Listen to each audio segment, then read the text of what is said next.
தில்லை நடராஜர் கோவிலுக்கு மற்றொரு தனி சிறப்பு உள்ளது.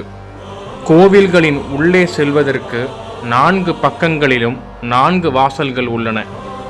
சைவ சமயத்தின் சமய குரவர்கள்னு அழைக்கப்படும் திருஞான சம்பந்தர், அப்பர், சுந்தரர் மற்றும் மாணிக்கவாசகர் இவர்கள் 4வரும் தனித்தனியே ஒவ்வொரு வாசலின் வழியாக வந்து தில்லை நடராஜரை வழிபட்டதாக சொல்லப்படுகிறது. கிழக்கு கோபுர வாசலின் வழியாக மாணிக்கவாசகரும், மேற்கு கோபுர வாசலின் வழியாக அப்பரும், வடக்கு கோபுர வாசல் வழியாக சுந்தரரும், தெற்கு கோபுர வாசல் வழியாக சம்பந்தரும் சென்றனர்.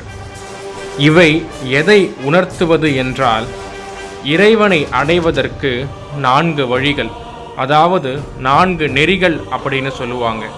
அதன் மையமாகவே இந்த கோவிலுக்கும் செல்வதற்கும் 4 பக்கங்களில் 4 வாசல்கள் இருப்பதாக கருதப்படுகிறது. ஆண்டவன் எனது தந்தை, நான் அவருக்கு பிள்ளை என்று கருதி அவரை வழிபடுவது சத்புத்திர மார்க்கம். திருஞான சம்பந்தர் இப்படி வழிபட்டவர்.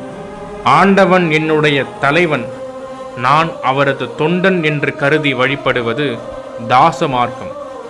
அப்பர் இப்படி சென்று வழிபட்டவர். ஆண்டவன் எனது நண்பன் என்று கருதி வழிபடுவது தோடமை மார்க்கம், அதாவது சகமார்க்கம். சுந்தரர் இப்படி சென்று வழிபட்டவர். மாணிக்கவாசகர் பின்பற்றியது சன்மார்க்கம், அதாவது இறைவன் இல்லை என்றால் நாம் இல்லை, இறைவனும் நாமும் ஒன்றுதான், நம்முள் இருந்து நம்மை இயக்குபவர்தான் இறைவன். இறைவனையும் நம்மையும் யாராலையும் பிரிக்க முடியாது என்ற தத்துவத்தை உணர்த்துவதே சன்மார்க்கம்.